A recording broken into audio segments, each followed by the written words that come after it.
দেখছেন Probash Kantha morning update powered by JMG cargo. বিশ্বজ্ঞানের অগ্রযাত্রায় বাংলাদেশের যে কজন বিজ্ঞানী আন্তর্জাতিক পরিমণ্ডলে উজ্জ্বল স্বাক্ষর রেখে চলেছেন তাদের মধ্যে অন্যতম অধ্যাপক ডক্টর মাইনুদ্দিন খন্দকার। বর্তমানে তিনি মালয়েশিয়ার সানওয়ে বিশ্ববিদ্যালয়ের ফলিত পদার্থবিজ্ঞান ও বিকিরণ প্রযুক্তি গ্রুপের প্রধান। টানা 5 বছর স্ট্যানফোর্ড ইউনিভার্সিটি ও এলসভিয়ার যৌথভাবে প্রকাশিত বিশ্বের শীর্ষ 2% গবেষকের তালিকায় স্থান পাওয়া এই বিজ্ঞানী আজ বাংলাদেশের গর্ব। সম্প্রতি তার সঙ্গে বিজ্ঞান চর্চা, গবেষণা ও দেশের ভবিষ্যৎ নিয়ে কথা বলেছেন এই প্রতিবেদক।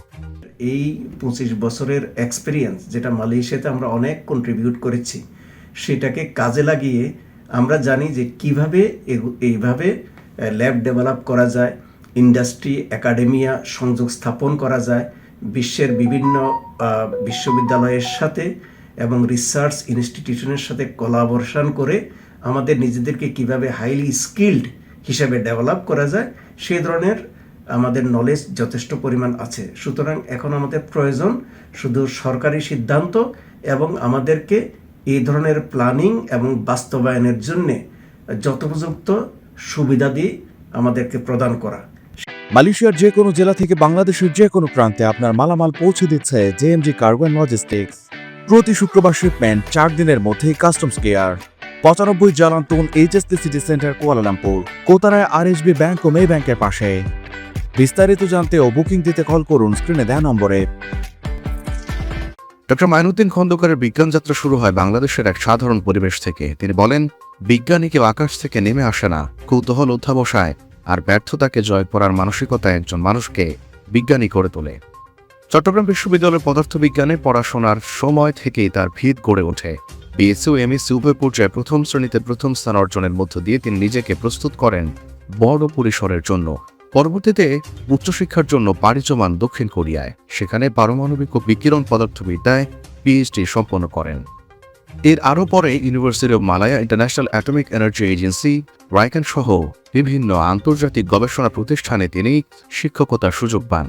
তার 800টির বেশি গবেষণাপত্র এবং 24,000-এরও বেশি সাইটেশন আন্তর্জাতিক অঙ্গনে তার প্রভাবের সাক্ষ্য দেয়।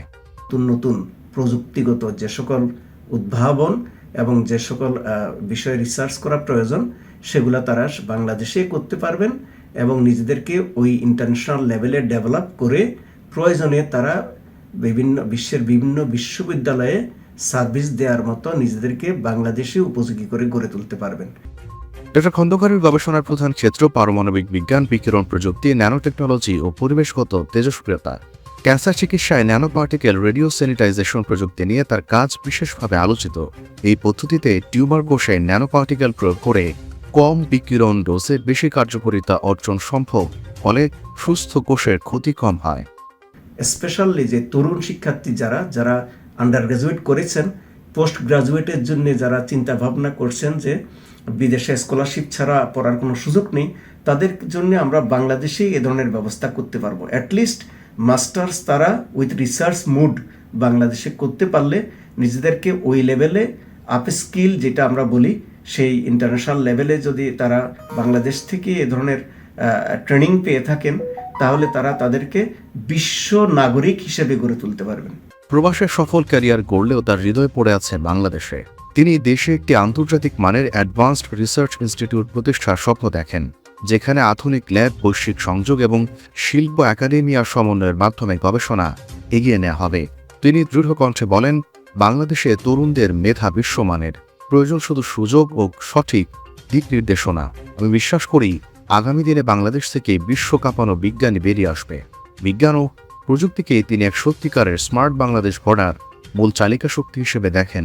তার ভাষায়, প্রতিদিনের ছোট কৌতূহলই একদিন বড় আবিষ্কারে রূপ নেয়। প্রবাস কণ্ঠ, নিউজ ডেস্ক।